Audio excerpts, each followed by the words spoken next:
I was just admitting all the people in the room, and thank Right. you so much for joining the session today. And Thank very you. warm welcome to the very first session of our expert talk, which Yeah. is initiated by Interaction Design Foundation Group and Design Kolkata Group. So sorry, Paul, my video is not working for today. I tried to join my video also, somehow it's not working. Mm-hmm. So thanks for joining in once again, and thanks everyone for joining in the very first session today. So great. So we have Paul in the room today, and I will just quickly give a small introduction about him. And I know every one of you know him already. So he's one of the India's most finest product designer we have ever come across.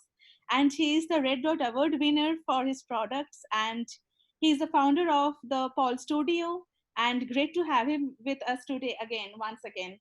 So yes, so maybe I think we can start the session. And Paul, yes, so we would really like to know something about you, your design career, how you started with design, and everything you would like to share with us today.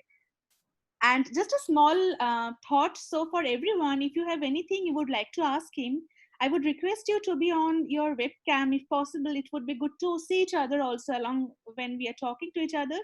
So it would really be nice if you can switch on your video and have a conversation in between. Yes. Great. Uh, Let me just switch this on. Yes. Well, I can't see any of the participants. Really, can somebody please come online? I wish I could go and start my video, but sorry, it's not working again. I would really request few of you guys to come online and switch on your Yeah, video, so please. it'll be nice to know Yeah, who are the participants and what their interests are, so that we could have the conversation going. absolutely. Yes, absolutely. Yes. So guys, please, yeah, pitch in. Over audio and video, please. More importantly, yeah. We will be there with chat I also, see. but I see a message from okay. Naveen. Hello, Yes. Paul. I'm here. Hi, Naveen. Hi, Naveen. So guys, again, if you can switch on your video, please, and your audio also. Hey, hi Romy, this is Shreya here. Hi. Hi, Shreya. Hi, Shreya. Just give us a few. It's actually Saturday morning, so that's why we are not on. I'm not on video. So just give me a few. I can come online. All right. Sure, sure. Thank you. Yeah, sure.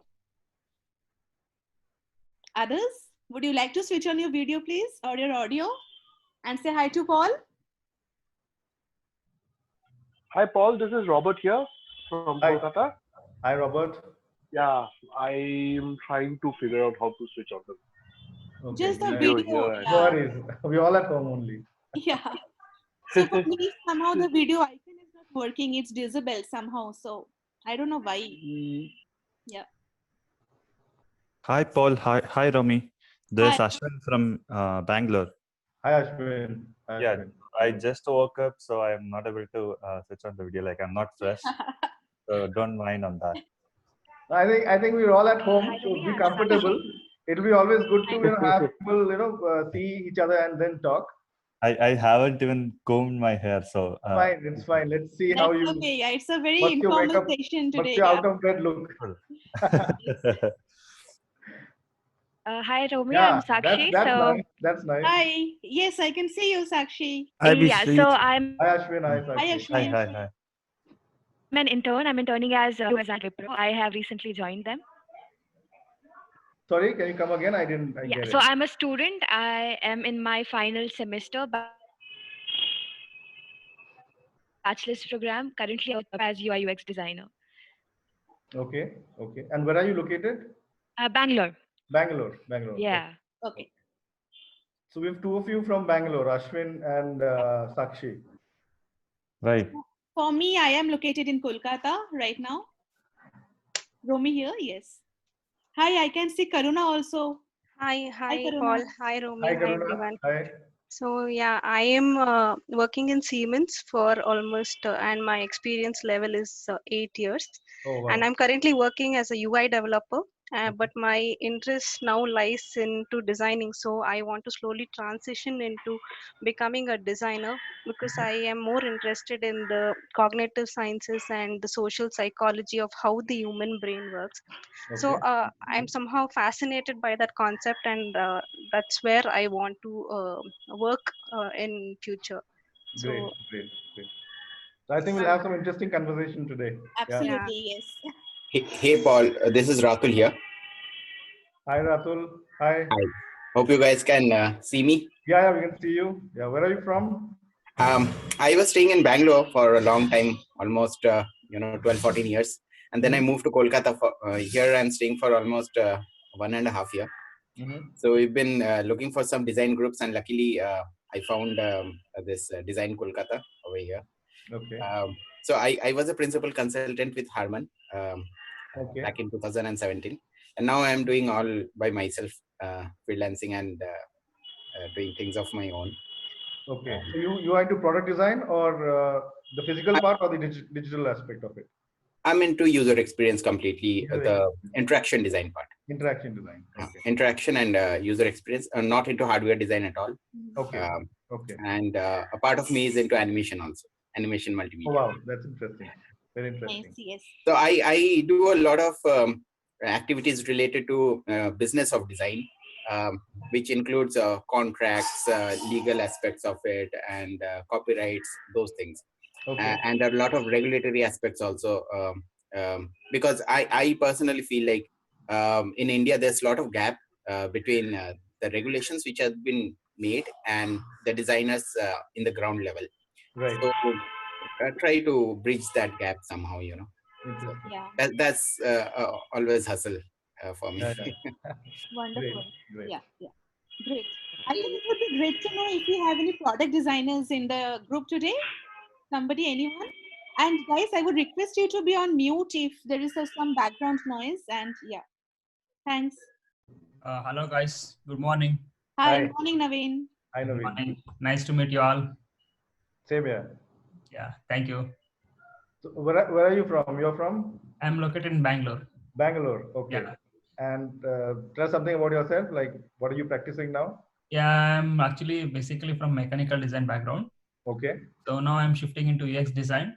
Mm-hmm. So I completely left my job. I'm doing a course under the study in UX only. Okay. Okay. That's interesting. Thanks for the meeting and all. Yeah. It's been a good day for me. Yeah. Yeah. Thanks Thank for joining. And yes, thank you so much, Paul, for the time that you are giving us today in the group. It's always interesting. It's always Yeah, interesting to yeah, meet people and yeah. I saw people from Bangalore joined in. People from Pune also had registered. From Kolkata, yes, they have. And Hi, I'm Paul. sure, yes. Hi, Hi. Santosh. Hi, Hi, Santosh. Romy. Hi, Paul. Hi, Paul. This is Santosh from Bangalore. Mhm. Currently have completed the basics of designing from one of the institution in Bangalore, and now looking forward to go more in depth of designing. Mhm. Basically, I'm from a finance background. I have 10 plus years of end-to-end finance experience. Currently working as a finance controller for one of the automotive software company in Bangalore. Mhm. My motto is there are many problems in fintech products. Mhm. So I want to deep dive into design process and get a solution. Great. Great. Welcome. Welcome. Hi, Great, yeah. Thanks. Hi, Bishwajit. hi, yeah, hi Sandeep, hi Rami. Hi. It's nice to meet you. I'm basically UI designer, and I try to I work for a company in Pune Paxking, but I'm working from remote location. Okay. Before that, I worked 8 years in Kalidas Cloud. Now it is a SAP SAP. So I joined there as a web designer, but slowly I moved to UI design. It's a product design. Like we have a marketing automation, commission, stage quota, this kind of product, all related to marketing and sales, like kind of product. Mhm. So after that, I doing some freelance basis job like UI related, and then I recently joined a company called Paxkin, and I'm also doing some product related design and this thing job. Okay. So I stay 4 years in Bangalore, and then company transfer me to Hyderabad. 3 years I stayed in Hyderabad. Now I am in Kolkata actually. So Okay. I am more on. I like to more learn about from you like UX and these things. So I guess I'm in the right page actually. Yeah. Great. Thank Yes, you. you Thank you are. for joining in. So as we all know, like Paul has some really iconic designs that he has designed so far. I was really going through his website sometime back, and there are so many things I'm sure he can share with us today, including the product design journey that we all do. We all are a part of the design community as a whole. So starting from product design to UI UX design to I am sure for any kind of design, the basics are always the same. So yes, Paul, if you would really like Yeah, to share I something. think to start off, let's have some basics in place. For example, a lot of what I've come across these days is there's a lot of confusion between product design and industrial design, and especially people who are working in the industrial design domain. We used to call ourselves product designers, and now the digital Right. products are also being termed as product design, right? Mhm. Absolutely, yes. Yeah. So when I talk about industrial design, I'm talking about hardcore physical aspect of it. And Right. when we talk about product design, then it's the digital aspect of it, right? I think we're on the same page, right? Yes, yes, totally. Yeah. Great. I think we could start off discussing any of the questions anyone has, and then I could share my experiences. I think that should be a good way to start. Yes, I'm sure. So, guys, I already had collected some questions from Ranit. So, not sure if Ranit is on the call. So, for others, would you really like to share some questions with him for him to start off? Please go ahead. Hi, Paul. I have a question. Mhm.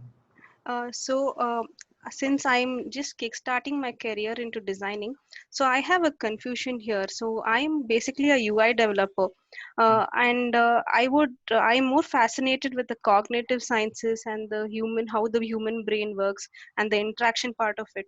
So would you suggest going into product designing or UX design and those kind of pathway? So I'm confused because I like both the categories and both the fields, so I am really stuck. So how do I decide for myself? So do I go into the product designing part or in the UX part? Okay. I think first of all, what I would like to highlight is that I'm not a specialist, but I'm a generalist, right? When I design, I design the entire product. It starts from the physical till the digital end, Yes. right? Yep. And what I can suggest is that one should always try and do what comes naturally to you, not what the market is demanding or not what pays more. Because Absolutely. I in the think long that's a run, very you good will be able point. to sustain for a longer period of time if you can do things comfortably. And then you should always choose your path which is very natural to you. If you feel that your inclination is towards more the understanding of the human mind and how it the cognitive aspects of it, you might as well focus on that and then find a new path ahead. So which category would be more inclined, like is it something with respect to UX or product? Because I don't know how really product designing is. I only know of UX design because I'm in that field, UI field. So um, uh, okay, let me give you an example, and I'll always give you examples from the physical world because I'm mostly industrial designer, right? okay, yeah. Okay, let me show you this product. Can you see this product? Yeah, Yeah. Yeah. think some controller. Yeah, can you see this? Yes, Yeah. yes. Okay, now this is actually a fan regulator. Yeah. Okay, now let's imagine before the voltage regulators, we all have seen the regulators which had let's imagine the age-old Crompton Greaves regulators, where you could actually turn it around and it would sound like tuck tuck tuck tuck tuck, and you could see the speed varying, right? Yeah. So now, did you ever notice that when you were using those kind of regulators, from a distance you could make out at what speed the fan is because of the angle of the knob? Yes, Right. right. Right? So Now, can you relate something this to the human mind? That you're getting the speed of the fan, you're getting the feel of the air, but still you want a confirmation that, okay, this is at this speed. Okay, yeah. To the angle of the knob, right? Now, with the advent of the voltage regulators, like for example, these kind of regulators, which are completely round, from a distance you can't make out, right? Yeah. So now, how do you address this as a problem? Do you think this is a problem of the cognition, or it can be solved through a product, or it can be solved through the interaction of the human with the product? How would you approach this? Yeah, is it a question for me? Yeah, it's a question. It's a question. Yeah, Okay. yeah. To anyone who is watching us. Yeah. I'm sure anyone can drop in as anyone can answer. Yeah. Yeah. I think it's more or less to do with the human part. Okay. Okay. So, so now that we've identified a problem that it's circular and we can't make out what the speed is. Mm-hmm. Now, I'll take it closer. Now, do you see the 5 dots here? Yes. Yeah. Yeah. So this was my solution when I designed this. So when you rotate this, you can actually from a distance see the number of dots, the color changing. Yeah. Yes. Right. And these are glow in the dark. So at night also, if you rotate this and you keep it like it's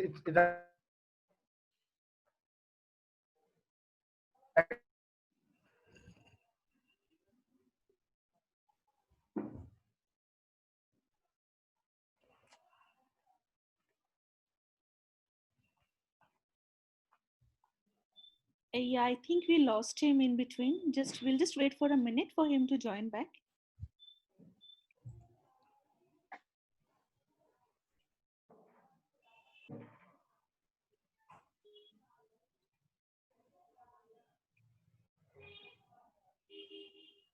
Yeah, we can wait.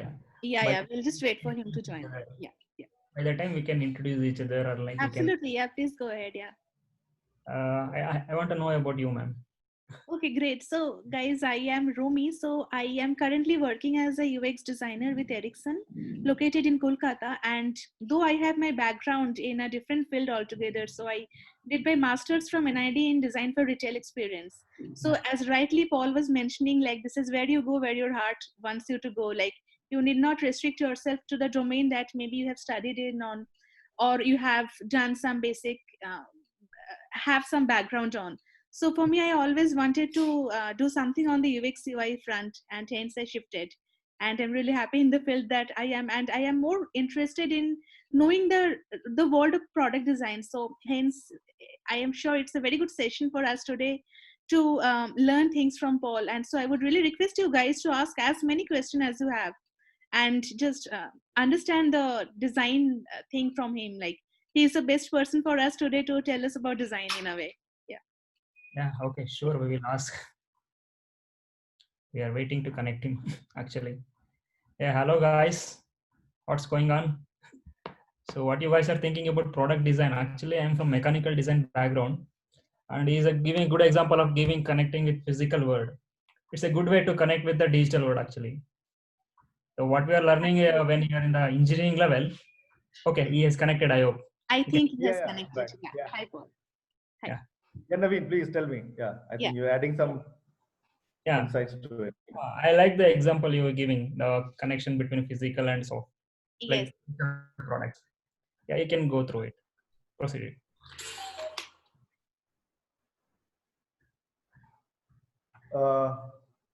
I think is her question been answered? No. No, I was not just yet. simply talking like the example was good, and we are like connecting to that example. Great. So I think that was indeed a very good example of the product and the visual cues also that we connect with the product when we use the regular product in our life. So that's where even I understood the product that you have designed, it kind of gives me a visual cue during any point in time in the day. It could be a day or a night. I really do not have to force myself in any of my cognitive level to understand what status the product is in.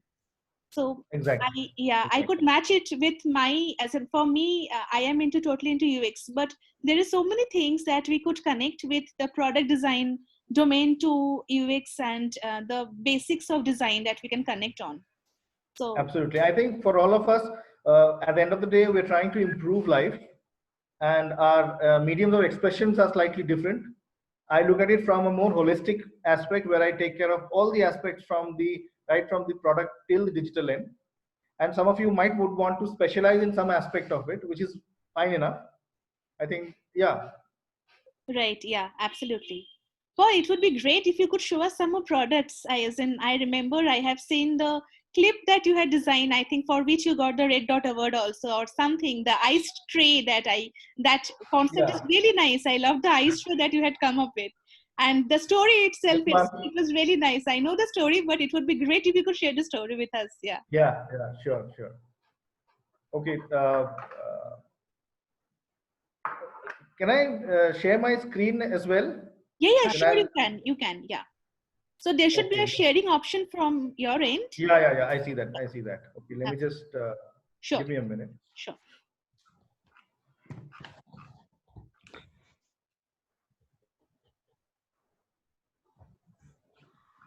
Or maybe I can also share the link, right? So each one of you can open up the link.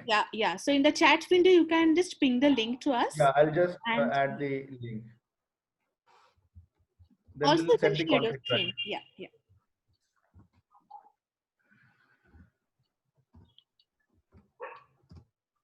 Yeah. I got the link. Yeah. Okay.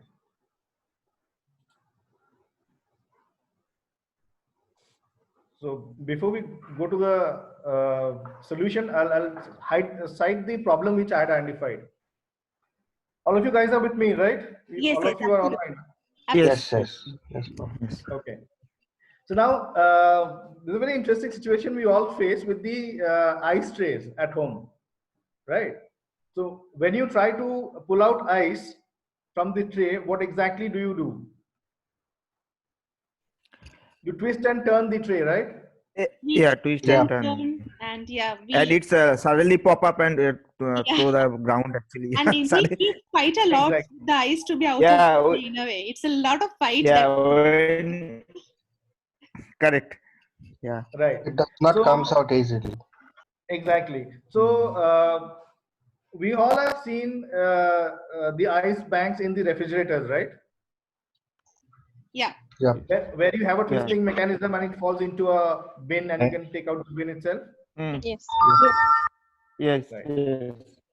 So for me, I think it's a way to complicate the things. But what I try to do is try to simplify things. Right. For example, if your problem is with the ice tray, and people have actually started making the ice trays more complicated just to take out the ice, which should be very simply done. Right. So what we observed while we were doing this project was that what was the basic problem and why was the retrieving of the ice so difficult? Then we realized that water has this property: when it freezes, it expands. Yeah. Right? Yes. So in a cuboid shape, when it expands, it actually exerts pressure on all the 4 sides. In fact, all the 5 sides of the wall. Right. And that's why it gets stuck. Right? So instead of designing the tray, we started questioning, can we design the ice itself? Great. Okay. Yeah. Actually, yeah. It's the actual product in a way. Like the water or the ice is a product in a way. Yeah. So let me just share the screen with you. I'll show you the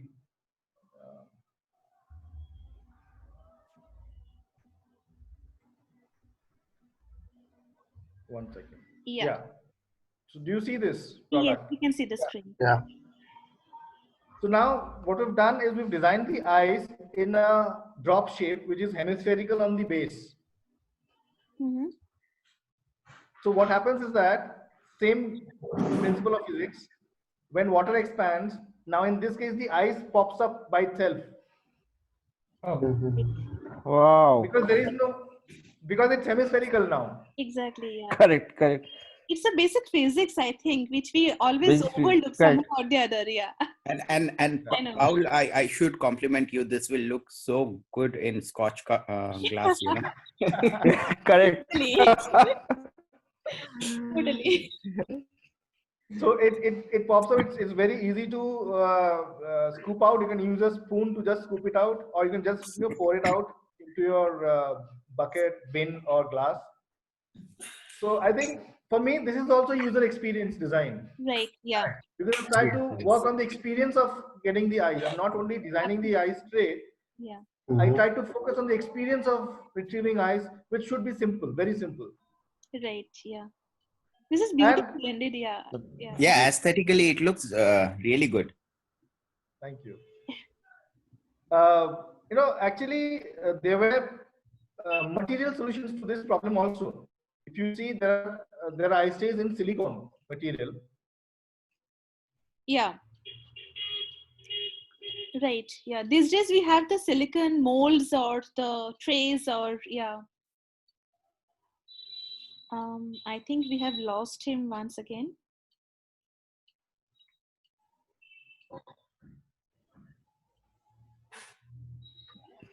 Hey, I have put a link actually, and I have been. It's a like a thought. I put it in chat. I was just wondering if anybody have come across anything like that. Some example, something like that. Like it just came to my mind a few days back, and it looked exciting to me since then. So I jotted it down into it, and then I started wondering if anybody else have come across something like that. So I worked in Harman earlier, and never seen anything like that. I mentioned in the thought systematically happening in Harman. So anybody else have come across anything like that? They can go through the link once.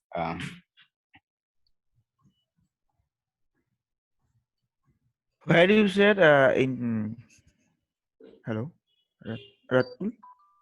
Yeah. Tell me. It's in the chat, in the participant chat. I see one and Twitter only link. link that is there is Yeah, I I see have the link not which is shared by Paul. paulstudio.in. I Yeah, don't see any right. other link. Yeah, I think Raghub, maybe you can try sending it once again. And Paul, are you there with us? I can see you on mute.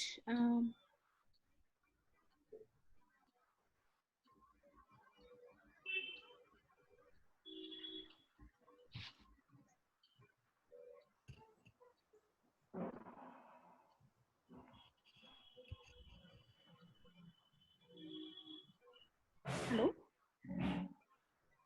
Could you guys find the link? Not yet. Rahul. I think you have to change the to everyone. You must have sent it to a specific person by mistake. So there is a drop down of changing the participants from the bottom part. So Got change it. it to everyone. Yes. Yeah, now good. Yeah. Yeah, we received it. Yeah, got it. Right. Yes. So the user experience of this Zoom chat is very complicated. I don't get it. Yeah. That's not my problem. That's the system error. That's not a user error. Meanwhile, Paul is back with us. So hi, Paul. Welcome back again. Yeah. Yeah. So what are we discussing? What are we? So The Scotch glass.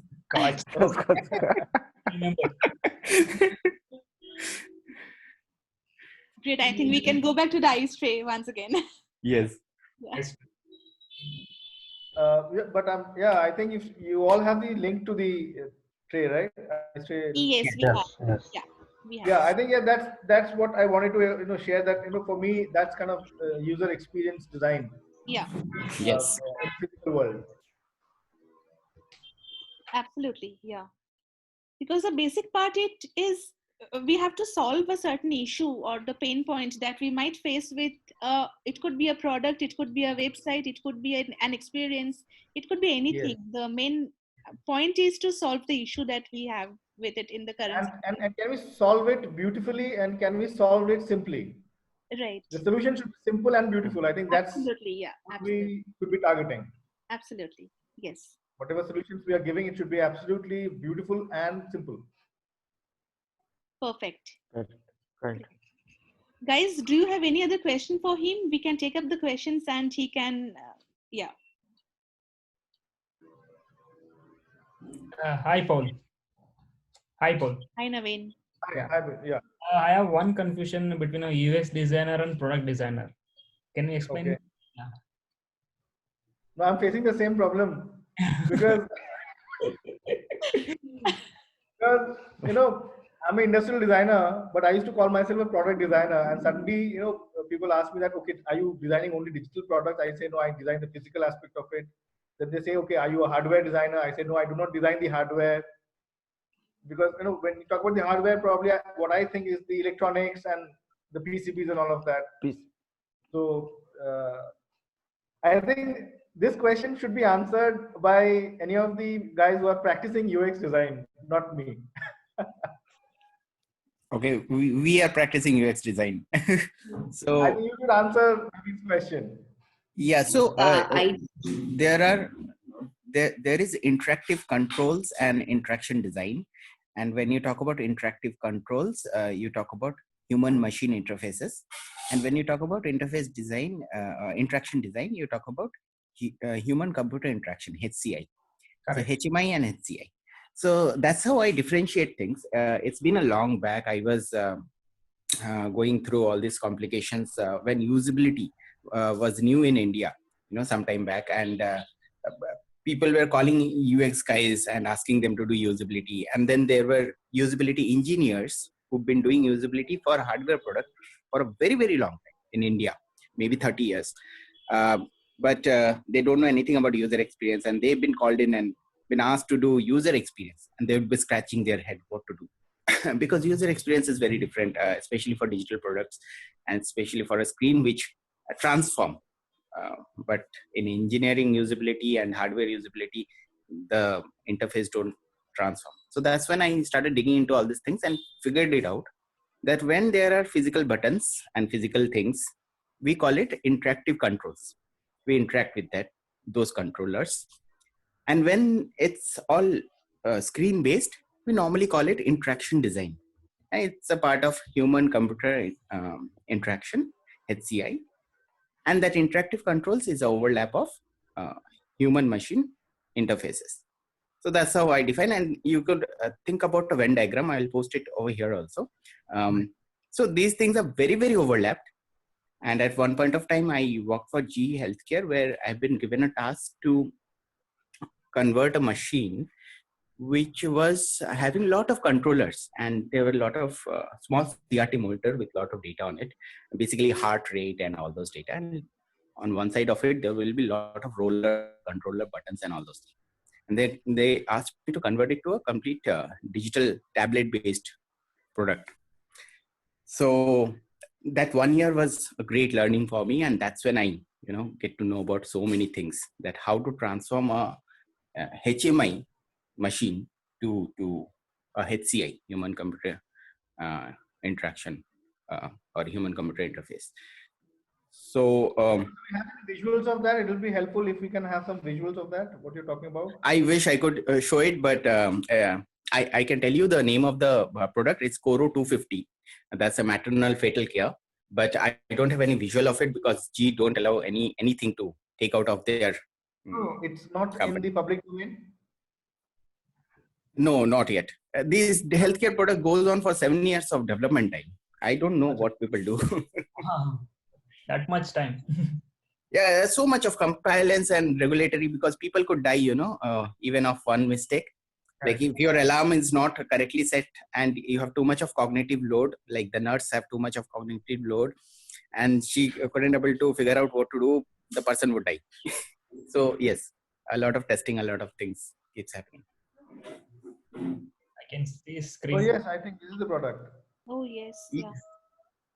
This is the HMI product. This is the older product, and this they told need to convert into a tablet product, tablet based product. Right. So this is helpful. Thank you, Sakshi, for sharing the. So we now understand the complications which you had handled actually. Yes. So normally people, what they do is how the engineers think is so this is the screen. This is the product. Why don't we put the same kind of buttons on the screen also? Skeuomorphism. But you cannot do that. Interaction design gives you a lot of flexibility to move into minimalism, and you have to refigure everything, like the way Paul have re-engineered things about the ice holder. So similarly, when you are transforming something physical into digital, you have to re-engineer it, and also affordance should be there, and familiarity also should be there, because these nurses would be working on this product for probably last 30 years, 20 years. Some would have spent all of their career in this. And suddenly you are converting it into a digital product. They should be very familiar with all the things. It should be easy. What they have learned over the years, the way their biased mind have shaped. Yeah, I think this is very interesting point which you have highlighted, familiarity. Whenever we're designing something, we must take this in care. I think that's a very good point made here. I think everyone should note this point, that familiarity is very important to reduce the cognitive load for a person who's been using it. There are certain stereotypes which we are used to, and if you can give a solution which does not challenge that stereotype, it will be much more easier for the consumers to accept it, right? Absolutely. Absolutely. Affordance is there, familiarity is there. So these are the golden words actually. And nowadays IoT is coming into practice, and with IoT, like you showed one of that regulator, that's a part of IoT. So what happened is, in case of IoT, there are going to be multitude of devices around us, too many devices around us, and we cannot keep things without affordance. I mean, once you see it, you should able to understand it, what exactly it is. If it is not, then you cannot handle so many number of devices. And if they are under drop down under levels of hierarchy, things are been built, you cannot access it. So the more number of devices you are creating because of IoT revolution, the simpler it will get. It should get. Otherwise, it will start failing. Like when you go to your friend's house and you try to operate their TV or their washing machine or their fridge, you feel a certain kind of cognitive load.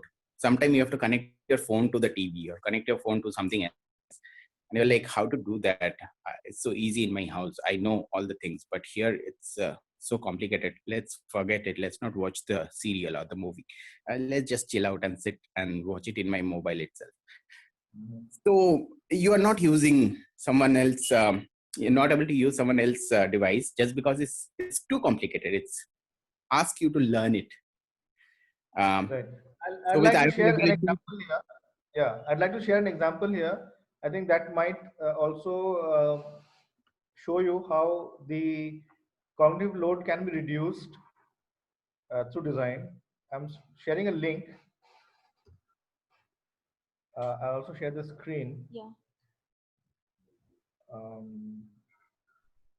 Okay, before I start sharing the screen, one second.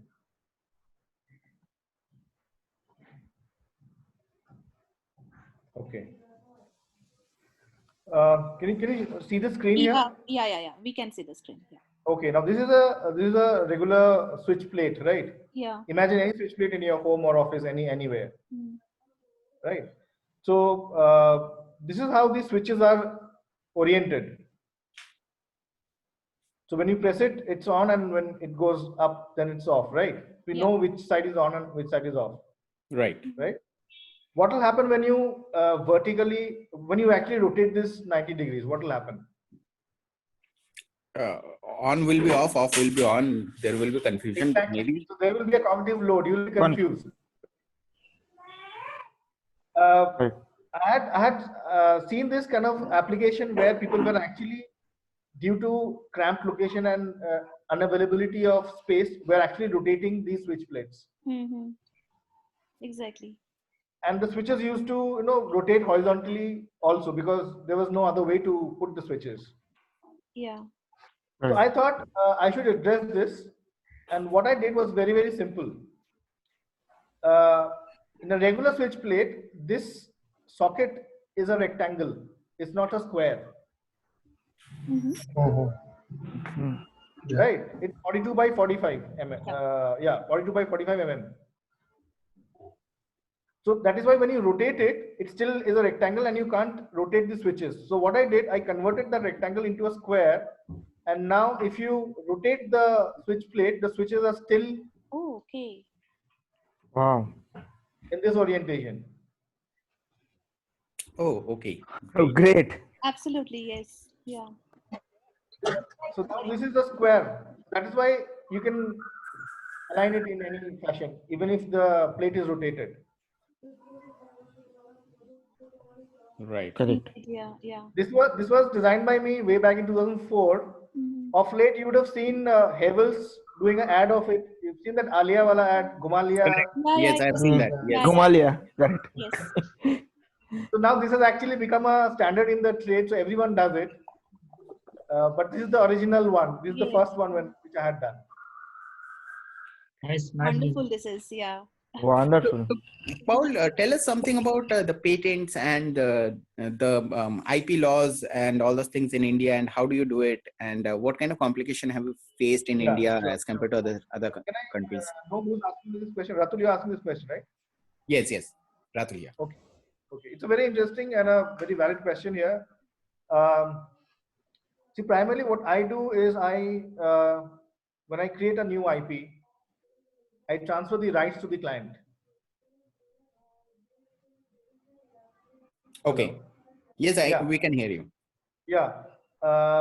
So my role ends for the protection part ends after I've transferred the rights. It's then the owners of the brand or the company to actually take care that it's not been ripped off. So when you create a new IP, in that case, how difficult is it to create an IP in India as compared to US? Are the laws the same, or is it very different? No, it's very different actually. In fact, in the IP regime, what India has to offer, there is no utility patent, which is there in the American IP regime. Yeah. Okay. So for that reason, a lot of solutions cannot be patented because India does not want monopoly over certain aspects. That's why they have not given utility patent. Give us some example on utility I'll give you an patent, like what example. exactly? I'll give you an example right away. I'll share another link. 1 second.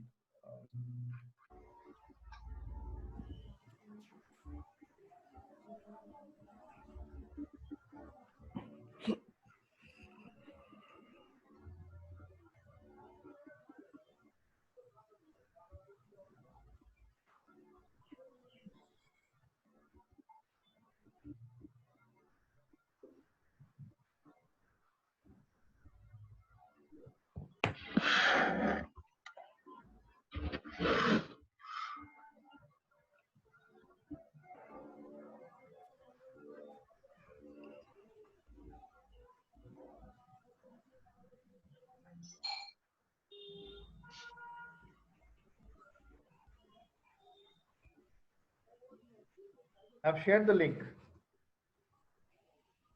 Now I'll start sharing the screen with you. Yeah, we got the link, yeah. Yeah. Whirlpool, yes. Yes. Okay.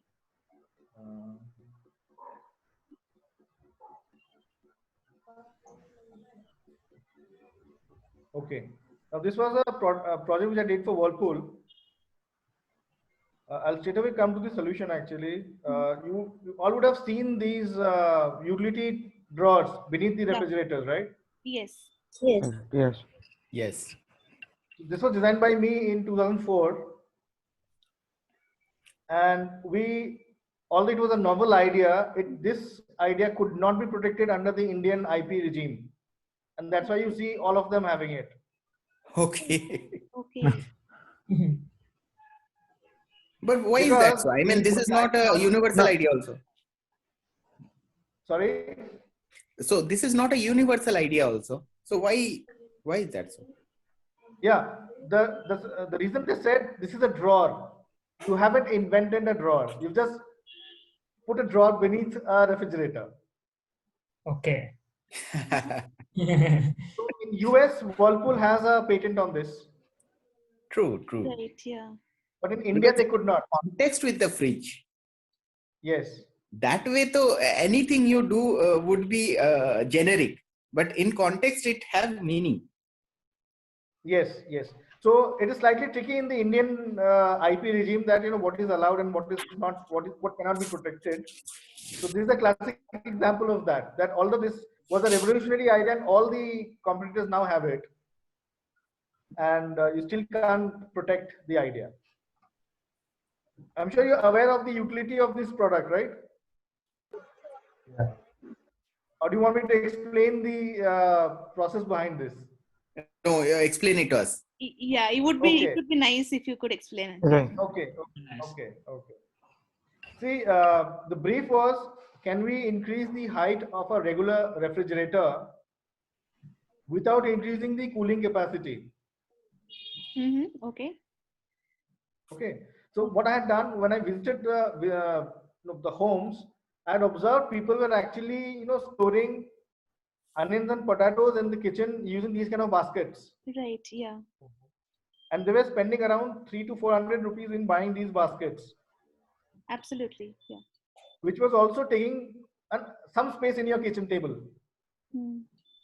Right. Right. And Right, also yeah. when you place the refrigerator, it already consumes that vertical space, is gone for a waste. When you place the refrigerator, that entire vertical space is for a waste. Yeah. Yeah, right. And also observe people were using plastic stands to increase the height, or metal stands to increase the height of the small size refrigerators. So that's when I had this idea that can I combine both the utilities? That's why it's called the utility drawer. Right. That it can increase the height as well as store, because onions and potatoes do not require refrigeration. Correct. Yes. True. Yeah. Yes. And you can separately open the refrigerator and the dryer also at the same time. Yeah. Yes. Right. Yes. This is me doing the survey. The survey was done in Pune itself. Okay. Back in the Great. And this was the first prototype which I created.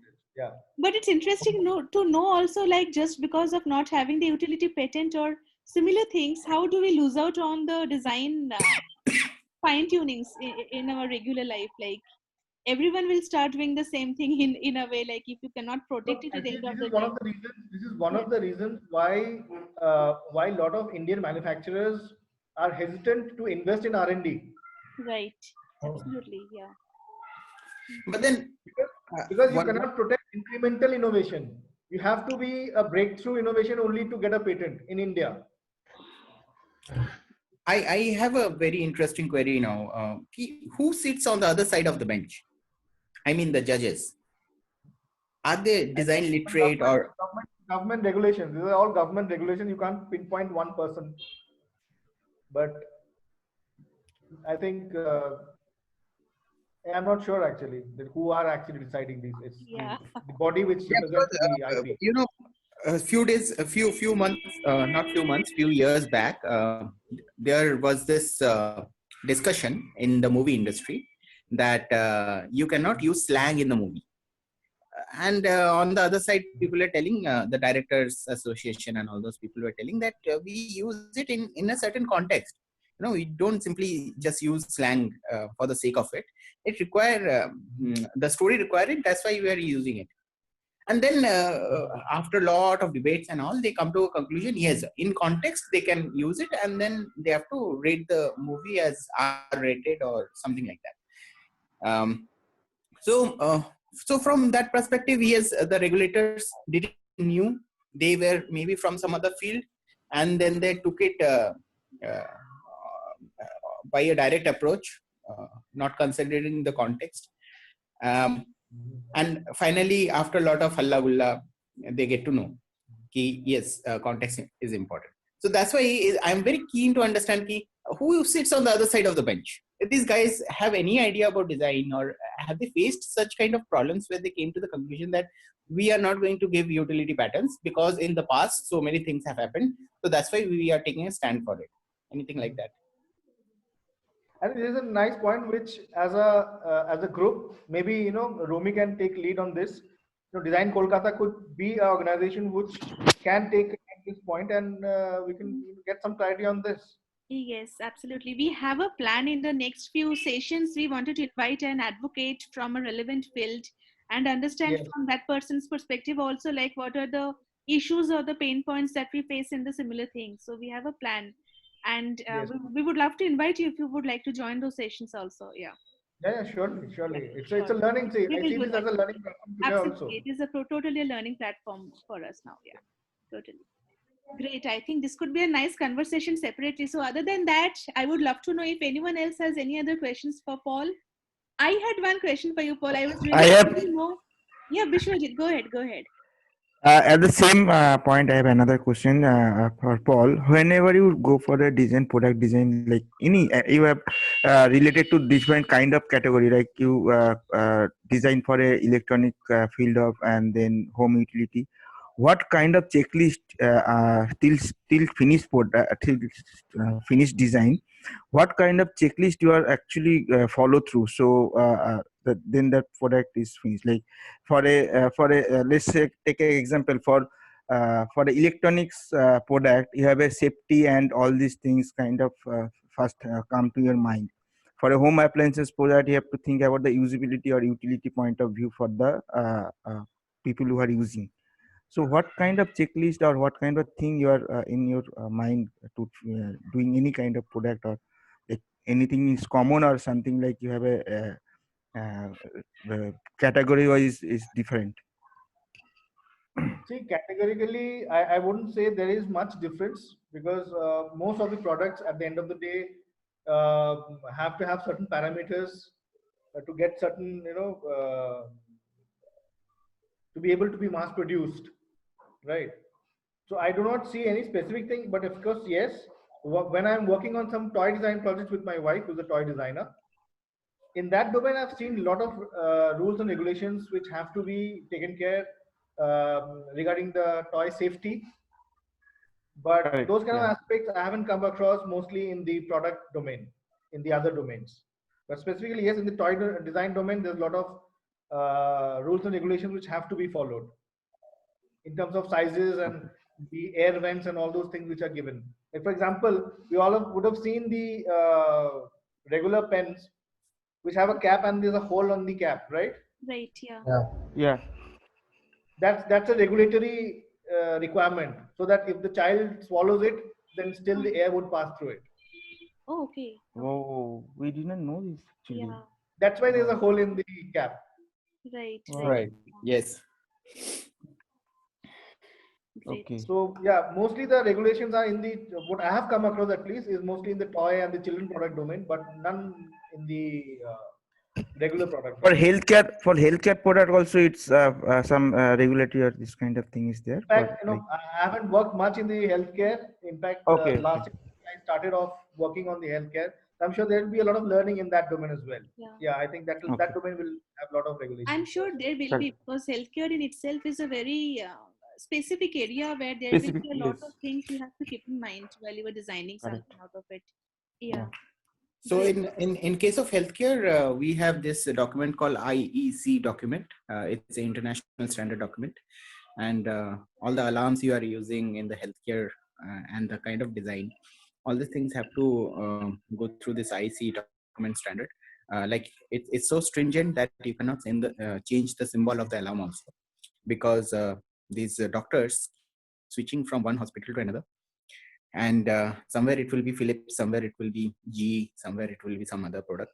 But if all the products looks very different for the same purpose, like Coro 250, okay, so if in some other hospital some other brand is there, and this doctor hops from one hospital to another hospital, and there he goes and couldn't able to figure out what exactly it is, then the patient again will die. So there's a lot of dead patients in healthcare. So that's why the things are very, very stringent. Regulations are very stringent. I mean, you cannot step, like even for taking one step, you have to go through the whole set of people that include lawyers, insurance providers. There is HIPAA regulation, Healthcare Insurance Profitability Act. So yeah, everybody need to be informed. Everybody need to pass your things, anybody raise a question, your design is dead. You have to recreate things or refigure it out. So innovation is very less in healthcare, and that's for a reason, because it directly impacts the patients. Right. Hi, Robert here. Yeah, so so I'd like to add something from my end. So, like, I've been in the automotive dashboard design. So I work with Continental Automotive. So we have a GPS application. So I started on the design of the GPS application around 3 years ago. So since because I didn't have any knowledge about this, so I started researching. So in fact, even with automotive dashboard design, there are many guidelines on that, like internationally available. In fact, some of the guidelines, I think, even for other industry as well. So they publish ISO documents. So like one of the documents, but they are like obviously paid documents. So like we had purchased one of them, which was like ergonomics for uh, designing HMI interface on cars.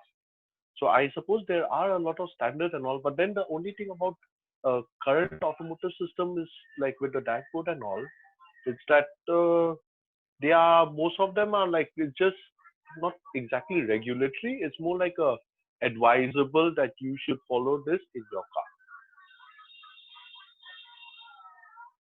Okay, that's interesting.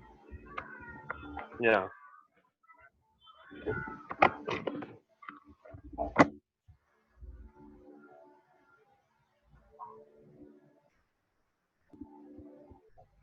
Ratul, you shared.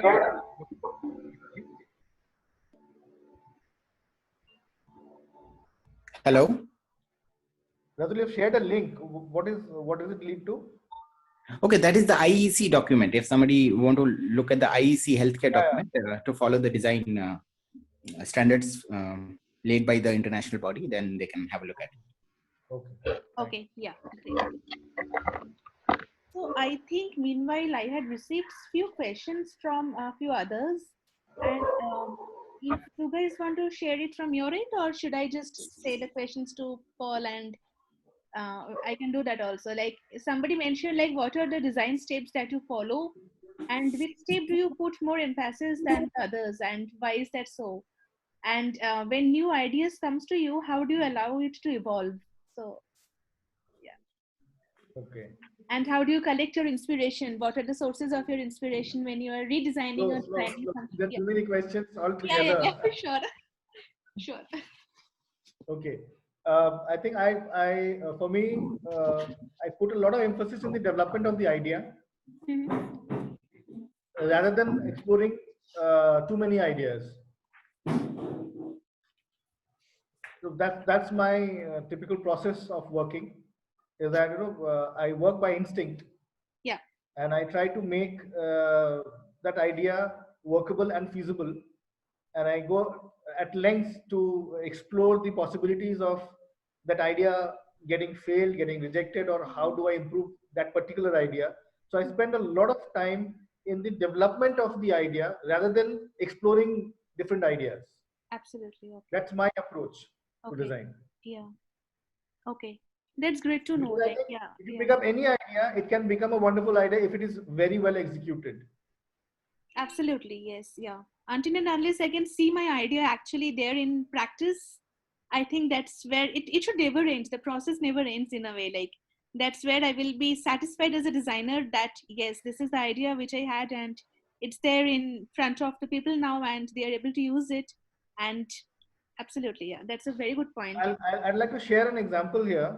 Yes. Like why this kind of approach has helped me, or how this kind of approach has helped me, because at times what I've heard from many people that having a lot of ideas is very important in the initial stage so that you can choose the right one, right? Yeah. For me, design is all about decision making, and when I have too many options to choose from, then I'm sure I'm not going to take the right decision. Right. For example, you all would have seen this product, Yeah. right? Mhm. This is a simple bulb holder. Yes. You all would have seen this, right? Right. Yes. But when Yes. I saw this product and I started observing, how this was ubiquitous. This was like everywhere, this product. And Yeah. it had been like this for ages, right? Absolutely. Yes. Right. Yes. And to me, this product is purely functional but lacks the required aesthetics. Right. You see these holes, and you can see it's very technical looking, it's very industrial looking. It doesn't look like a finished product. Correct. Yeah. Yeah. Yeah. So the first idea which I had when I thought of actually working on this was that I wanted to add a component and hide all those screw details Okay. and create a product which looks like a Wow. finished good. Right. Yeah. Yeah. As in the look just changed in a way, like it just changed the aesthetic value of it. Exactly. Now I'll tell you. This product used to cost rupees 12. The idea which I had proposed sold at 22 rupees. Okay. If I had to choose from my other ideas, I would have rejected this idea because this idea is expensive. Yeah. Whenever a client gives you a project and we are designing a project, we always look for ideas which are economically, viable. Yeah. Yeah. Which will create that impact without increasing the cost of the product. This is what we think in the back of the mind, right? Yes. Yeah. But this idea is completely breaks the laws of of philosophies of design which we are taught in school. Correct. Here I've added cost and a considerable amount of cost with this component. But what happened was that the perceived value got increased. And people paid double the price. Exactly. For the entire package of the product or the product in itself. Yes. And the other day I was discussing because I'm quite popular in this trade for designing this. So I get a lot of feedbacks from people, and I'll share a link later probably where I had actually documented how this has become a standard in the trade, and a lot of people have started working around this idea. And again, this has been manufactured by more than 200 manufacturers in the country. Wow. Okay. Okay. And the estimated volume it has sold is more than 5,400 million pieces. Awesome. Okay. That's great. Oh, awesome. Great. It's nice. So what I wanted to say is that, this has worked for me because, this was one of my first projects which I had done. And this idea was an instant hit where I did not follow any rules. I did not ideate much, but I created one idea and I stuck to the point that I need to make this a reality. I think I have something to add here. Yeah. So recently I attended a agile methodology workshop where they were talking about solving any problem or doing any project in form of sprints. So if you guys know about agile methodology, they have a bundle of ideas. So among that, in a particular sprint, you just pick maybe one or two of them, solve it in a fixed period of time, and that period of time is very small. That can be maybe 5 days or 7 days max. In that very time duration, you need to figure out whether that idea is going to work. So prototyping, testing, release, all these things happen in just within a week's time. So in this way, you save a lot of time as well. So these methodologies are being followed by a lot of big companies, especially in Google, Adobe, IBM. So all these companies are following agile methodology. Yeah, that's what. Yeah, true. And I completely believe in that, that if you quickly can formulate things, it also saves a lot of time in explorations, which otherwise as designers, we tend to procrastinate and work around many ideas and, spend a lot of time, because time is money. And as designers, we are here to add value to any business. Right. So I would like to add to it. We have design sprint now. For last 2-3 years, design sprint is very popular, especially in the software domain. Earlier, what used to happen, what I have seen, is on day one, the engineering team will be there, the design team will be there, and day two, the engineering team will be expecting the design team to hand over things, especially in case of agile, agile sprints. But you need some time to conceptualize, think, do things. So now design sprints have been introduced. So you can check YouTube for design sprints. And what happened these days is first the design sprints are implemented. Once the design is properly verified and ready and tested, then it has been put forward to the agile team. So even in agile manifesto that has been written almost 19-20 years back, or maybe a little before that, even that has been written from the point of view of engineers working in a team, development guys working in a team, coding guys working in a team. There was no concept of designing at that point of time in softwares. So designing was like just graphic designing kind of things. So agile manifesto itself don't hold true in case of UX and designing part, but that same concept have been transformed into design sprint. And so now design sprint, then agile sprint starts, and then development sprint starts, or the coding sprint starts, and then both the things work in hand in hand. And then design sprint have a clear identity and goals. Thanks, these Ratul. days. Quite informative. Welcome.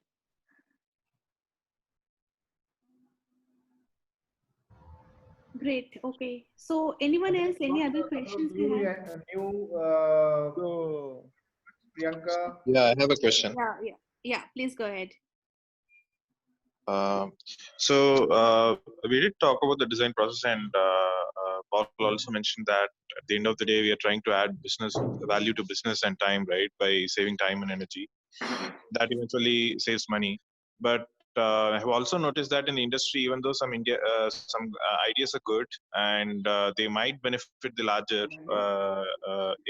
group, but because of margin of profit that doesn't come, they cannibalize the idea and they don't let that idea come out. So most of the ideas that are useful for people, I wouldn't say the current ones are not useful, but the ones that literally address some of the core issues of uplifting a section of society, even though they might be sustainable, not from a larger goal perspective, are cannibalized or not brought out. Is there any thought process on how do we tackle this, or even we are going to address this? Because businesses generally target large profit margins, which means there is quite a big section out. Right, you're absolutely right, Prithvi. When you say why an idea is selected, is also when a business looks at it from two aspects. One, definitely the profit margins, and secondly, whether it is adding value. Because if you're not adding value, then the consumers are not going to buy your design or your product. So definitely, it's both the things go hand in hand. But largely, if it's only for the social cause, then they've constructed the CSR kind of stuff where they work on these kind of ideas. But yes, primarily design has been used as a tool to generate profit and differentiate from the trade. Right. So if we talk about that, since you are also making toys, which I'm not sure if it is definitely it would have much more than a profit orientation thought process, I feel, because toys might not generally only mean about profit, but it is also to enhance the skills or creativity of people who are playing with the kids, right? So when it comes to that, is there a change in the mindset of the product owners, or what do you think is the change that is there from a core product business company, from not to the extreme of social, but somewhere in between a toy design? Yeah, I think each project starts with identifying a pain point which one is trying to solve. If a startup is approaching us, they have a problem identified and they would want a solution to that, or they would have had a solution and they would want to make a add a commercial angle to it. So there's always commerce and concern joined together. Mm, mm. It's never isolated. It's always, because at the end of the day, what's the motivation of that individual or that company to create that product? Right. Would the process change when it comes to a learning thing, learning design for children and stuff like No, the process of design never changes. that? It depends on the application of design. Like who is using your design, they would define how they would want to sell the product ahead or position the product ahead. But the process of design does not depend whether it is for social concern or whether is it for profit making. Design always tries to improve from what is already there. Makes sense. Thank you. I I think there are a lot of Netflix documentaries on this subject, which are related to how corporates um, take benefit of better design, and they hide it for a reason to make the profit at a later stage. When somebody else make it, they put a lawsuit or things like that. And all of these things are capital mindset driven. Corporates are basically capitalist bodies. Sole idea is to earn and to have profit. And their whole ecosystem goes by that narrative. Generating employment as well for people like us. Totally, yes. Yes, of course.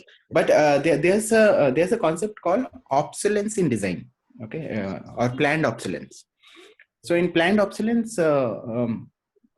now light bulb, that could be earlier the light bulbs which were designed. They one of the light bulb is glowing in some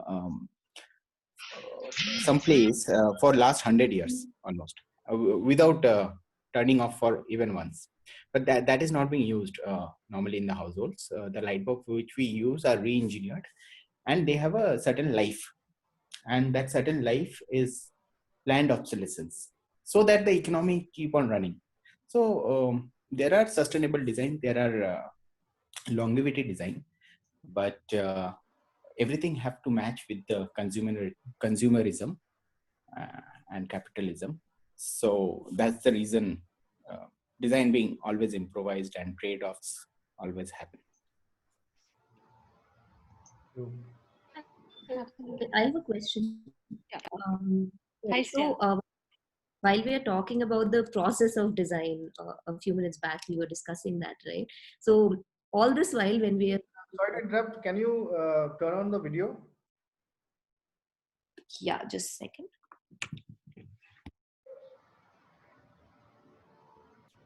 Yeah, great to see you. Hi. So, what I want to ask is a little more realistic, in a little more realistic manner. When we go about the process of design, yes, we all know it's the 5-step process. It's easy to understand it in theory, difficult to practice in reality. But what are the real major problems that we face, that you have faced? Like, can you share some examples that basically go and interrupt in your design process, and how did you overcome some of those? I have a very simple rule. I design in isolation. When a client comes to me with a brief and they've paid off the advance, I don't interact with them until and unless I have the solution for them. Okay. I do not let the client interfere in the design process. Okay. That's That's the thumb something rule we which all I need to learn. Yeah. and I think that will come over a period of year of experience, where you can actually command that kind of a situation where the client treats you as an expert and doesn't interfere in your process. Because I think the major drawback in a design process is the interference of non-designers. Correct. That is. Yeah. So I think the brief has to be, and also one more thing is that before we start a project, we do not blindly go by the brief which is given by the client. As designers, we can redefine the brief. If we feel that what the brief isn't addressing completely, or it needs certain changes, we are the ones who should be actually raising the pointing out that okay, this is a gap or the loopholes in the brief, and we need to address that point. So the pre-project part is very important, where you set the I would say how do I say, the scope of work. You set the scope of work very clearly, and you have the deliverables very clearly stated that this is what you're going to deliver. Absolutely, yes. Yeah. And then take full charge of the situation and then deliver it till the end. Correct, yeah. What I have heard from over the experience of past 15 years, that people have experienced with designers that they have an idea, but they leave it at a stage and they do not take it further to completion. Okay. Probably because they're giving half-cooked ideas. So you need to be very thorough with the ideas you're proposing. Right, yeah. And it's a very grueling task, and that's why the isolation has worked for me. I completely focus on that aspect of it.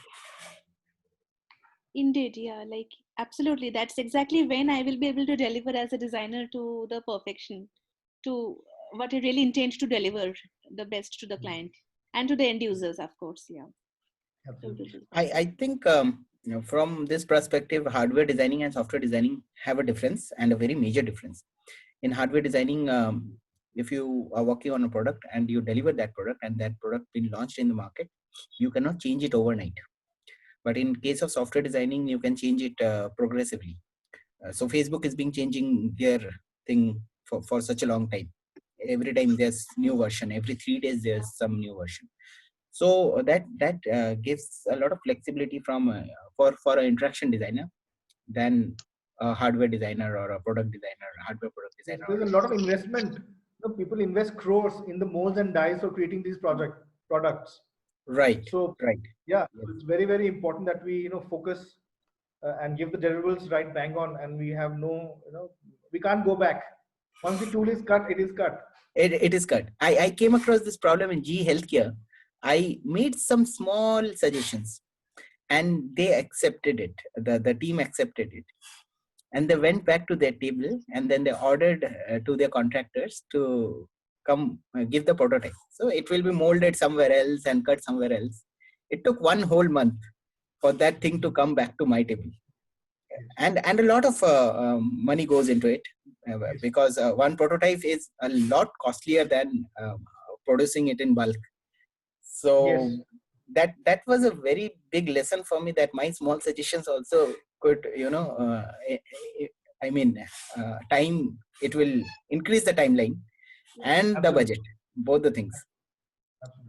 The impact that it creates, kind of like not only time but money, effort, everything in a way, like absolutely. Yeah, that day I become a little more responsible designer. Great. I think, Paul, for you, I have another very interesting question from another person.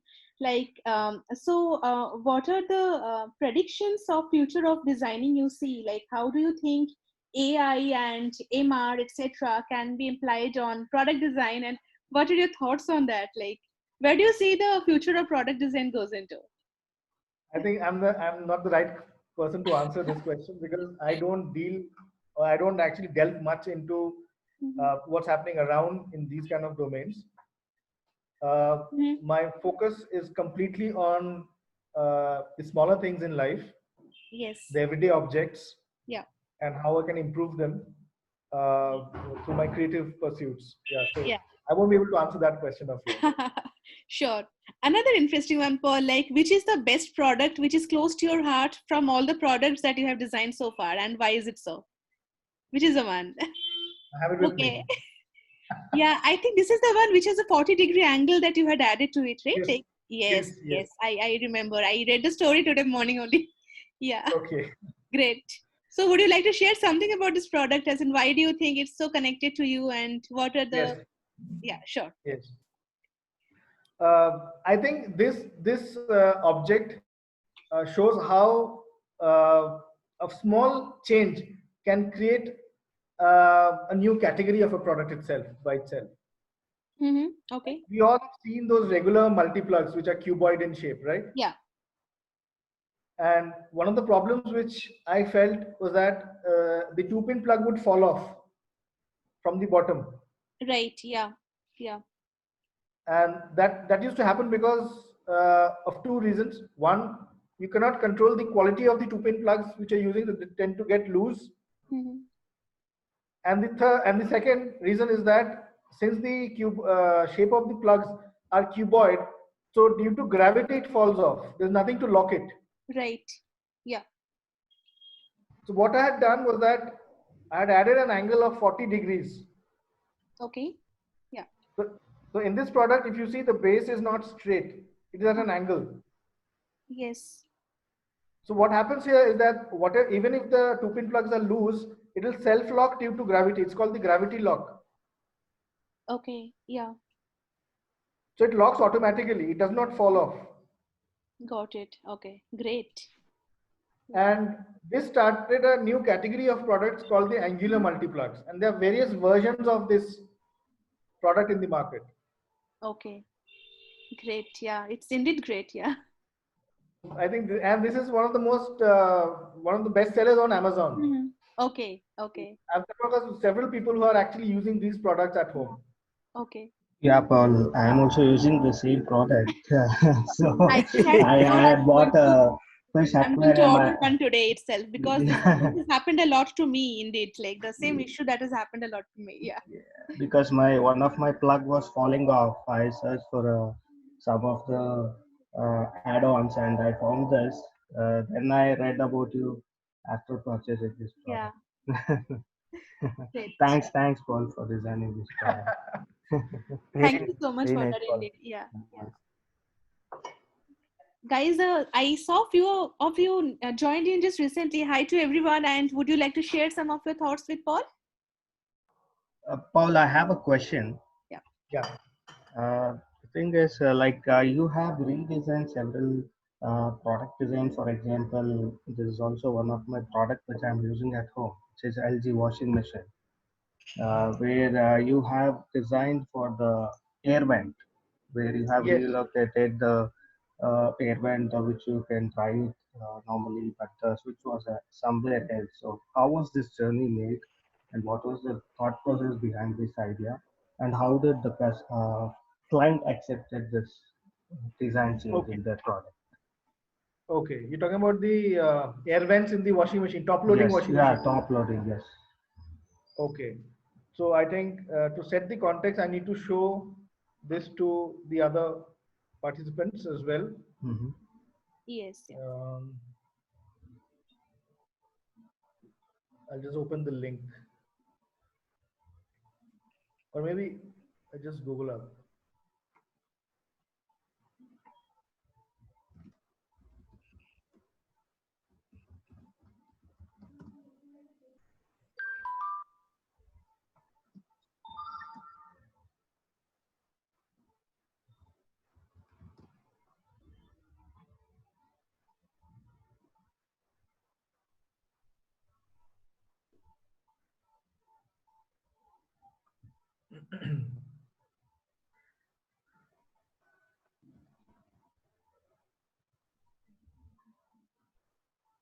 I'm sharing a link.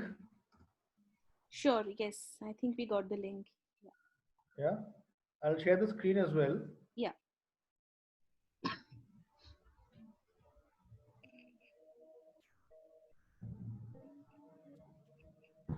Yeah, I think all of us can see this. Yeah. We Yep. can. Yeah. Yes. Doing jet right? Yeah.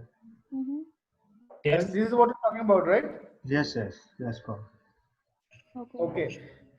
Well, the idea was, I was working on a washing machine project, a top-loading washing machine. This is a semi-automatic, but I was talking about the fully automatic washing machine. Mm-hmm. And what I observed was that air vents were existing. Yeah. The air vents were existing in the machine because when you spin dry, there's an option to spin dry, right? Yeah. Right. Yeah. So actually, when it rotates, it creates a centrifugal force and it draws in air. Yeah. So there has to be vents on the top lid to allow air to come in. Mm-hmm. So this technology was there, but it wasn't talked about. Yes. It wasn't spoken about. Yeah. Exactly. Yes. So I thought, can I create a utility around this? So I celebrated it and I brought it to the top. It was earlier beneath the handle. In a top loading machine, beneath the handle, it used to be there. Right. Yeah. Yeah. So what I did, I brought it up and I celebrated it and I named it the Windjet Dry. Okay. Yeah. Okay. So the sales guys and the shop floor started, talking about this point to the prospective buyers that this is a new technology, which is a Windjet Dry, which will help your clothes dry faster. Wonderful. Yeah, the same way they approach me. This is so cool. Yeah. They use the keyword which you told now to sell that product to me. Absolutely. I think, yeah. I think these are the very important factors when it comes to product design also. Like you have to understand which is the USP that can be sold to the consumer also, and you highlight that area properly to the market. Exactly. There was no technological invention which was done, but suddenly a new USP came across in the trade. Wonderful.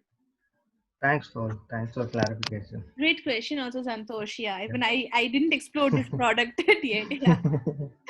Wonderful. Thanks, yeah. Okay. Great. Anyone else? Any other questions?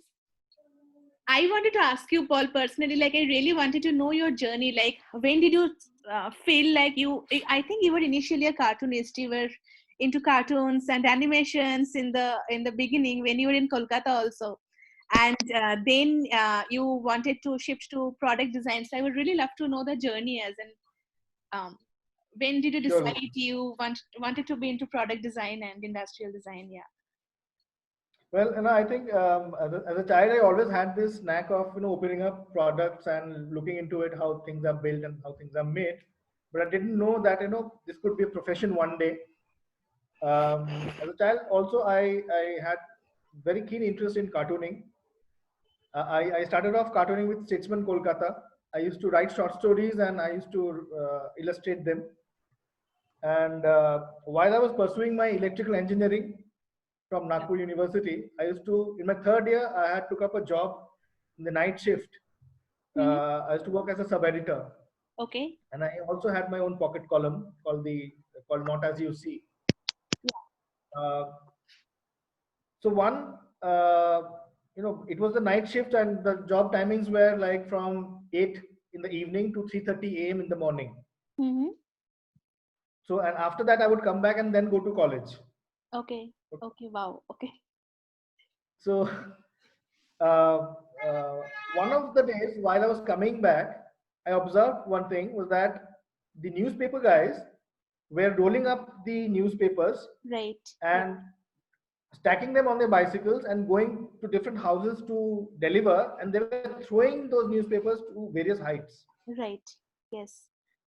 I think in Kolkata also a lot of, you can see these sites where people actually tie those knots on the newspaper roll and throw it to various heights in different buildings. It happens now also. Right, yeah. Yeah, it happens now. Still Also. now. At my house only, that's how they deliver the newspaper in India. Exactly.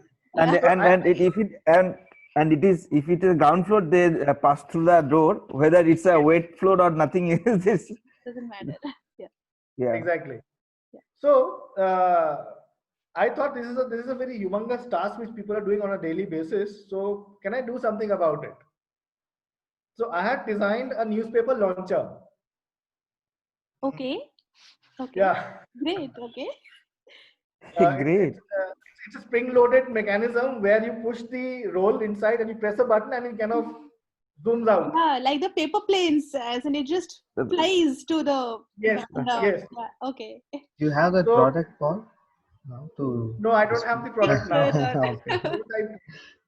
And that was my first product which I had designed. Okay. Like I didn't know that it was called product design. It was a solution which I wanted to create. Yeah. And luckily, it won me my first design award at an inter-college fest. Oh wow! Okay. Wow. That's awesome. And that's when I realized that as a cartoonist, what I was good at was observing pain points. But I was only making fun of them or writing stories or illustrating them. Right. Yeah. Can I use that observational skills as a cartoonist use my technical know-how to create products and create solutions. Yes. So that's how I shifted my focus from being only a cartoonist to be a product designer. And then I joined NID and pursued product design after I finished my engineering. Okay. And but till today, I use the observational skills of a cartoonist. Absolutely. Where we see things beyond the obvious. Absolutely. And try to observe at the minutest details of everyday life. Actually, indeed, yeah. I think observation is something that we all should have as designers, and and it helps in many folds. It helps a lot. That's the only way I've been able to deliver. Right. So I've designed more than 300 products. Yeah. In 15 years, and each of them projects have started with simple observations. Right. Yeah. Correct. Paul, I had a question. Prithvi. This is regarding B2B and B2C. I think this is a common question though. So when it comes to B2B, it gets quite difficult to access users, and I'm not sure if you have faced any such case. If so, can you please let us know? If not B2B, when it gets difficult to access users, what is the backup plan you have? Can you cite an example where you faced such a problem? Let us say I'm talking about an industrial user who is working on a shop floor, maintaining a particular component, right? So when and he's from a different country, so it's they speak different language, local language, and so the first thing is the policy of the organization might not be easy for you to go talk to them. Second thing is you might not know their language. So this is a typical B2B scenario. But from your experience, has there been a B2B experience like this, or even in a B2C when you don't have access to users, what would you have done? See, mostly I have worked in the home appliances and the objects which we use on an everyday basis, not much on the industrial application things. So I understand completely your point because here imagining yourself as a user doesn't help. Yes. Correct. Yeah, so I've actually not come across such situations where I'm not able to access or I can't imagine that situation. Okay. Sure. What I normally do in this case is I watch a lot of YouTube video related to that. So suppose it's some kind of a marketplace where on the floor you need to see what things are happening. So similar kind of lot of home videos are available on YouTube. Indeed, yeah. Kind of secondary research to some extent, it helps a lot in that manner. Yeah, but still, you have to take a survey safari. Until and unless you take a survey safari, you go there, be present, you be in the environment. It's very difficult to understand from afar or just by looking at the videos. A lot of context or a lot of feelings, uncover when you are on the floor right there. Yeah, indeed. Yeah. And you watch some movies related, and some documentaries, etc. Yeah. Yes. Those things help, but being on the floor would nothing can replace that. Yeah, absolutely. That's a perfect scenario. But what if it's not available to you immediately? Or so. Yeah, makes sense. Yeah. So I think Paul is just away for a minute. We'll just maybe get to know if you guys who has the next question, and we will just be ready for him to be back. Yeah, I have a question. Yeah. So I am a student. I have not really entered the industry. So for a student like me who is going to enter the industry in like 3 or 4 months, you guys have any suggestions, any tools and tips and tricks or something for me, or like any suggestions? Yeah, find a good boss who motivates you and who is fine in providing you that kind of flexibility where you can grow, because that is most important than you yourself, because now you'll be following for some time some industry expert to learn a few of the tips and tricks of the trade. So, and then once after a year of following a person, then you will have your own unique style. You'll build your own unique style. So it's very, very important right now. You find a good boss who understand what is your capability and push you to those things and entertain you to do those things. Okay. Okay, I'll give you another trick. Yeah. If you don't find a good boss, think of him as a client. Oh yes, even I was thinking, like, okay, this is really not my hand to find a good boss. What if I do not find a good boss? What's next? Yeah, that's what Perfect. what I have been experiencing over the yeah, past. that's so a very many good question. I always think of the person sitting on the other side as my client, Mm-hmm. Okay. Right. and suddenly the equation changes. Thank you. Yeah. It'll change. Your equation with your boss will change if you start looking at him as a client. Client. Yeah. Indeed, yeah, it's a very good point indeed. All question answered by Paul these tricks. Yeah. Yeah. Great. Okay. Paul, I have a question. Yeah. Can you introduce yourself, please? I think you've joined recently, right? Yeah. So myself, Sandeep Kulkarni from Bangalore. So I'm working as a senior UI UX designer in CGI. Yeah. So my next spotlight, the concept is like how these UX designer and a product designer and a customer design experience. So these are the some different the designations which we come all across. So right now, so how these all three, if all three are in a same company, and how these people interact each other, and how these all play their roles in every stages. So I want to know, as a UX designer, how product designer will interact with me, because I had never worked with the product design team. And let's say there is another team called customer experience team. So these are the two criteria sections which I have not interacted with those people. But as I want to know how this product designer interact with a user experience designer, and how a customer experience people will interact with a UX designer. So how these whole team work as a I think what's primary to this case is that each one of us are working towards the same goal. Yeah. I think that goal setting has to be done very clearly. That what is the end objective we are trying to address, because and then there are various layers of addressing those aspects to it, and that's where the interaction, I think design as a profession is very, very, I would say, overlapping in nature. Okay. And the best way to collaborate with other teams is that to allow them to throw in their ideas on your domain Right. Yeah. and get suggestions on how you can improve your task, rather than trying to impose your ideas on the other team. But how this product designer have his own role, and when he has finished his role, and what comes to the UX team, and what goes to the customer experience team. So how? For me, how? whenever Yeah. I work on a project which has all the three layers, it's never a sequential process for me. Okay.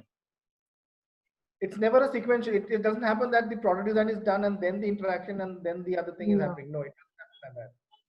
It all happens all together. It's a very dynamic process.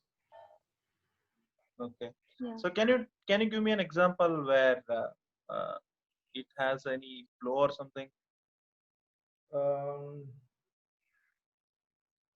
See, I actually cannot talk about projects which are not out in the market. But I had an example. Which would have answered your question rightly. But unfortunately, since it's not launched yet, I cannot talk about it because I have these confidentiality issues. Yeah, we have a hypothetical scenarios. I'll give you a very simple example. of how different functions can work together, not in a non-sequential manner. Okay, like I was designing this DTH box. Okay, and the client had come up to us saying that the PCBs are ready, so the hardware design is ready. Now you have to start the enclosure design. Okay. So what he was expecting was a sequential operation. Right? So although I was not in charge of doing the PCBs, but I felt if I could maneuver certain things in the layout of the PCB, my product feel and fit would improve. So I had shown them a possibility that if you change the orientation or the layout of the hardware, how it will impact the final look of the product. You getting my point? Okay. Then they agreed to go back and redesign the PCB, and then they said, however, I would design the PCB, the layout, they would do that. So I understood from the top management what is the objective they are trying to solve. Okay. See, because there's always a gap between the visionary of the company and the guys who are executing it. Yeah. As a designer, my role or our role is actually to identify is that vision aligned to the development. If you feel that you need to go back to a stage where if you change something, it will improve the final output, I think even if you're not asked for, you should opt for and suggest. Okay. Proactive. Yeah. Yes, I think proactiveness is the key. I think you've got the right word here. Yeah. I would like to add one thing. Practically, I think the role of portfolio manager or a product manager or a program manager also plays a very important role in these kind of engagements. And there's been a lot of time when I have done something and nobody else get it, or people have their own interests and their own things going on.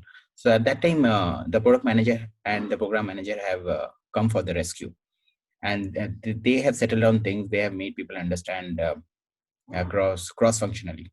So that's very important. The kind of product manager and the portfolio manager, do they understand the product? Have they worked in that kind of teams or that kind of environment?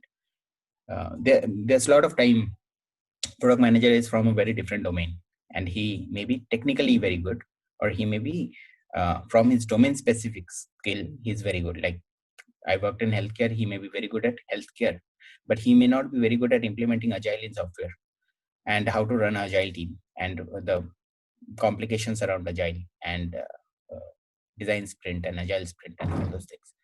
So these dynamics matters in a team. And when you're a designer, your product manager and your program manager and your portfolio manager are the one, any one of them should understand you, understand your pains. It get easy to move forward, and it get fast also. And from your part also, you should be able to at least figure out which is that person who is understanding you. A lot of times what happened with me is CTO don't understand what I'm doing. The CEO gets it, so I just go and talk to the CEO. Sometimes the product VP gets it, I just go and talk to the product VP, or try to send weekly progress to the product VP also, along with the person I'm responsible to directly report. What happens is at certain times when others don't get, and the person who gets it conclude the thing in front of other people in the right time and normalize things. So this is my understanding. Yeah. I would like to, this is Sushant this side. I would like to add few things to that same question. I think Paul and everybody can just add it over there. The question was, he was asking that how the UX, CX and the product designers, sometimes they look, seems like they're playing, they're in the same domain, but also these titles are in the market, which definitely meant for something. So as per my understanding, it's like when the UX plays a role, UX is primarily placing a role like a that he has to take care of all the user experience from the user end perspective, how that product is going to end up with the user and how the human behaves and all those things. Those kind of interactions or responsibilities are part of UX. When it's come to CX is part of how the consumer, the product, when it is finished, it is done, how that product will go in the market, and then how that product is engaged with different level in the market, from engagement perspective, what kind of engagement activities you can play around for the product to promote and everything. A lot of roles plays which talks about the consumer experience, how the consumer is going to consume your product and what other things can be done. And when it's come to the like product design, the product designer is slightly kind of a upper hand more than the user designer, because product designer has also a sensibility of understanding of the business. So he also makes sure that how the product is getting shaped. He's a bridging gap between the, you can say, a client, or the way he was mentioning that CTO sometimes don't understand. So product designers have this understanding of business logics also, but also have the understanding of how the creative industry works. And he tried to create a bridge between them and try to convince it, get the brief. Sometimes these things are done by the project managers also, but sometimes the product designer, if he has the understanding of UX and all those things, he try to shape things or formulate things in a better manner. So in the end, the problem, the roles is basically, he the product designers, if some a UX can become a product designer because he knows the user experience, and if he started understanding the business logics and all those things, he can develop in that in the future. And CX is something an overall, which whatever is coming from UX or product designer, CX is something a bigger, larger world where a lot of things comes in place. So guys, let me know if this makes sense somewhere. This is something my understanding.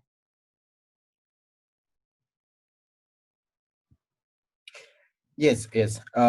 Customer experience includes a lot of things, omni-channel and all. In theory, user experience, as Don Norman explains it, it's everything. It includes CX and everything: service design, business design, ecosystem design, everything. He calls everything as user experience. But in practice, the way designations have been framed, or the way company hierarchies have been created, UX and CX have a larger responsibility. Service design and CX are almost overlap, and user experience is synonymous with digital product design. I have a question on this. When we are talking about product designer and UX designer, so if it is a software that is actual product in question, I don't know if before when we were talking about product designer, whether it was a actual hardware product that we were talking about. But if it is a software or mobile application, that is a product, in fact. Yeah. So won't it be that a UX designer is actually the product designer there? He's an interaction designer, and that's how NID have listed the various courses. NID call it interaction design. They never call it UX design, because itself don't have any meaning, right? So when I said that UX is all about taking care of how the consumer is going to behave with the product, or the experience with the product, which is basically you are creating an interaction or interface experience for the consumer, that this is the way the product need to be done in a proper manner. So for example, there's a home button, which is a global logic, definitely that requires, so the user experience guy makes sure that a home button is placed or in a certain manner or somewhere, which are the global standards. A user designer, the designer help them give them aesthetic skin to it. CX help that product, either it's software or either it's physical, to promote or make sure that it is reached all over the world in a better way. And product designer make sure that the things between the business logics and that user experience are going fine. So yes, the product is not only physical, it's anything which is product which is basically something which is getting consumed. It can be physical in nature, sometimes it can be POC consoles on the airport, you touching the interface, or sometimes it's basically an app which is in virtual world. So it's a product basically. It's just it's a terminology which you can create it anywhere.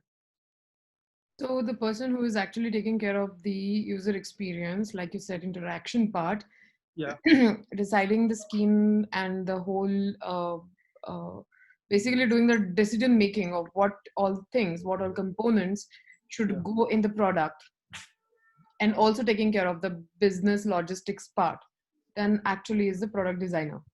Yeah. Okay. So let me give an Sorry I'm to from the interrupt. advice. Guys, sorry to interrupt. We have only 4-5 minutes maximum before we No, went but today. So yeah, we will try to make it as concrete as we can. Yeah. Yeah. Hi Sandeep. I am Priyanka. Actually, I wanted to ask you, as I am a motion graphic designer, I want to switch to UX designing. So how can a beginner goes for UX designing? Can you please help me in this? Robi, As you a need to beginner, answer how can I start? Yes. Yes. I'm a physical product designer. I don't Yeah. design. Hi, Priyanka. So how did you start it? So I think Sorry? Priyanka joined us little late, and she must have missed out on the initial conversation, I think. Yeah.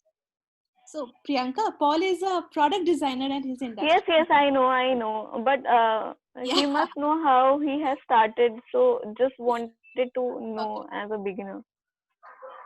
Okay. See, I think I answered this question earlier as well, that you must Okay. always try to find what comes naturally to you Hmm. and not be driven by market forces that, okay, or by peer pressure that, okay, this is what the others are doing and this is more profitable or this is a good career option. One should always choose, at least that's what I have done, is I have taken the path of least resistance. What I can do good, I have Okay. done that. Okay.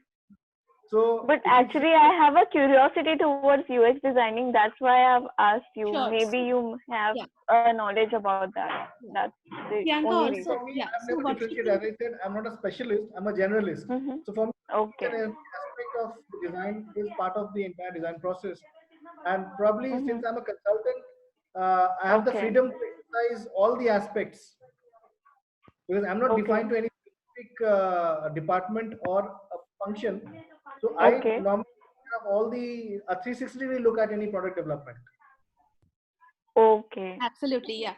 Priyanka, so just for this, maybe we can connect afterward. And meanwhile, Robert has posted something in the chat box which might help you. Then we can connect separately and we can take this forward again. Okay. Yeah. Thanks for your question, Priyanka. Great. So I think, Paul, we have only 2-3 minutes. Would you like to share anything else with us? I think most of us are learners over here and we really love the session we had with you. And thanks a lot once again for giving us that time I think it was really nice to have all of you here because each one of us has a different story and a different experience in our design career. And I think it's been wonderful. This was a new platform for me as well. I've never explored this platform before. Yeah. But I find this quite engaging. And Robi, I would want to be associated with this platform. Absolutely, I would love to have you in the same sessions. Yeah, definitely. Absolutely. Yeah, thank you so much. Like, really appreciate the time that you have spent with us today. And so guys, let us end the call for the day, and we will keep conducting the session. So normally every Saturday we try to have a session, and we try to connect with each other. And if not a specific topic, we just discuss things informally over a casual talk with all the designers around. So great, and thanks everyone for joining the session. And thank you, Paul, once again. And we will connect in future definitely. And yes, okay, great. Thanks everyone. So I have recorded the session. I will share it with you also. Thank you. Thank you very much. Bye. Yeah. Bye. Please share the video after that. Absolutely. I have recorded the session. And I have a request to Paul that ice dispenser, where can I purchase it? Like, go to his website. I'm sure you will find it.